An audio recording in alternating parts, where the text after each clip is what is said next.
We are the Association for Black Businesses South Africa, currently trading as BUSA. And in this movie, we're going to be talking about a lot of things, touching on a lot of points within South African context. And we would just like to say right off the bat, not all the content in this movie is applicable to all, but it is applicable to many. Now, if you're watching this, it is your responsibility to share this movie with every single person you know. There is a lot that is going on right now in South Africa and maybe the rest of the world that we need to talk about and make our black brothers and sisters aware of. It really does not make any sense that we live in a world where we are the majority and yet it is us, the majority, who is sitting on the undesirable end of the economic fence. And there are a couple of reasons why this is. Number one, we are spending money with the wrong people. Black expenditure is estimated in the billions, but yet that money leaves a black man's pocket and goes to white owned companies. For example, in South Africa, there's there's retail stores. For example, Pick and Pay is white owned, Spar is white owned, ShopRite is white owned, Woolworths is white owned, KFC is white owned, McDonald's is white owned, Wimpy is white owned, Steers is white owned, Spur is white owned, and in this year of 2016 there is this franchise that is trending everywhere. It's all over the place. You see it in the malls, in the townships, in the complexes, in squares, everywhere you go. It is 100% white owned. Now if you think about it, if you really think about it, the only reason why these companies are financially stable is because of black consumers. There's just a franchise which is now worth hundreds of millions. If we were to say no black person buys from it for a week, it'll go up in smokes. So that only if black people can redirect their spending, their expenditure to 100% black owned businesses which truly give back to black communities for development and growth and thus ensuring the money circulates within the black community, then economically we are going somewhere. Number two, we have been lied to. We all know the British Battle of Bunker Hill. Here you have a black man painted as cowering behind a seemingly brave white soldier, when in actual fact it is this black man who helped heavily in Britain's victory.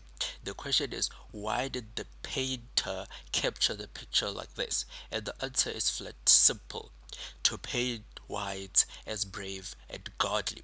And everywhere you go, you see white soldiers winning battles, white folks, statues, white folks coming up with adventures, white folks in high business positions. And sooner or later, because you see it everywhere, you start to believe it. You start to believe that white is great, when in actual fact you have just been psychologically brainwashed. See, the one thing you must understand about the brain is that the brain is an associating organism. It takes characteristics of any object and it associates, it relates, it similarizes them with the characteristics of another, finds similarities and says these two are the same. In the world that we live in, God is painted white, Jesus is painted white, angels are painted white, heaven is painted white. Jesus, a superior being, highly respected by almost anyone and everyone across the globe.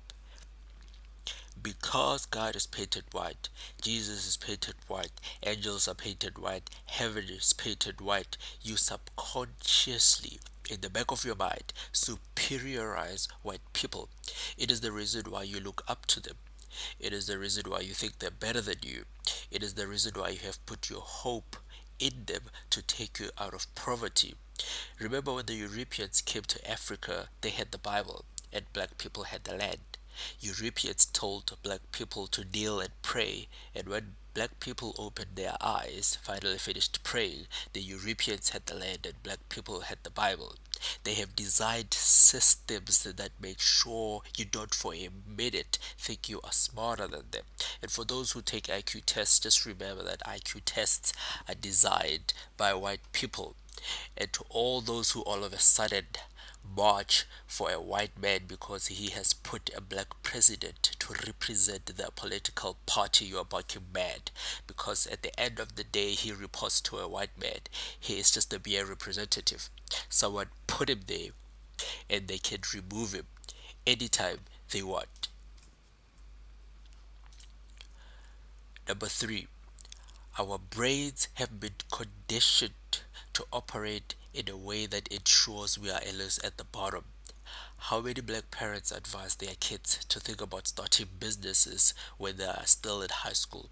How many black kids think of starting businesses whilst they are still getting their basic education qualification?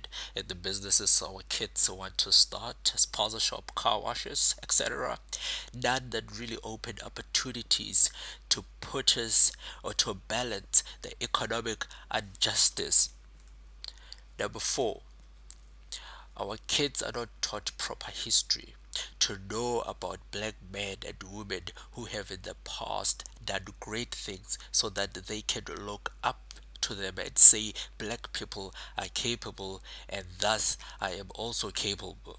We as the association would just like to say enough.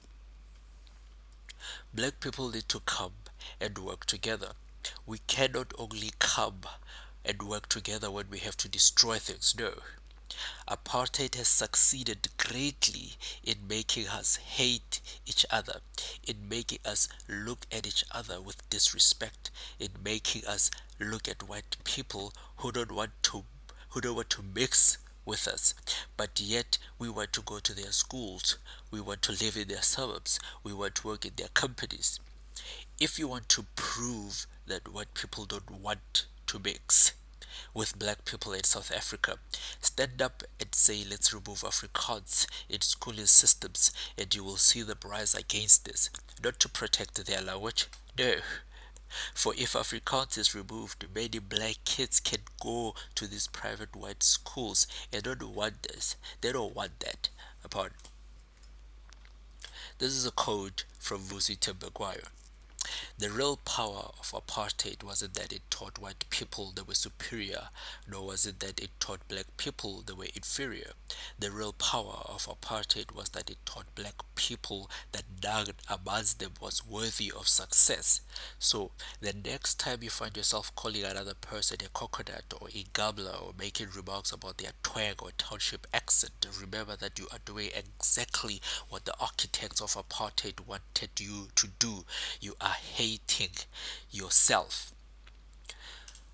So when you find yourself saying he is stronger or he is Venda, you are doing exactly what apartheid was designed to make you do.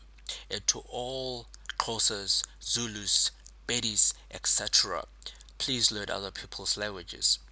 You will find a Zulu man forcing his Zulu to his black brother or sister who does not understand the language, but you will never find him doing this with a white man. Why? In cases where we have language barriers, we will use English as a medium of instruction to communicate with each other.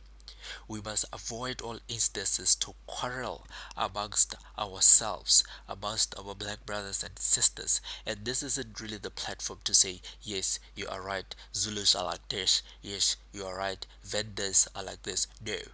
We want black brothers and sisters to get along and only spend on black owned businesses, thus ensuring the money circulates within the black community. Basa.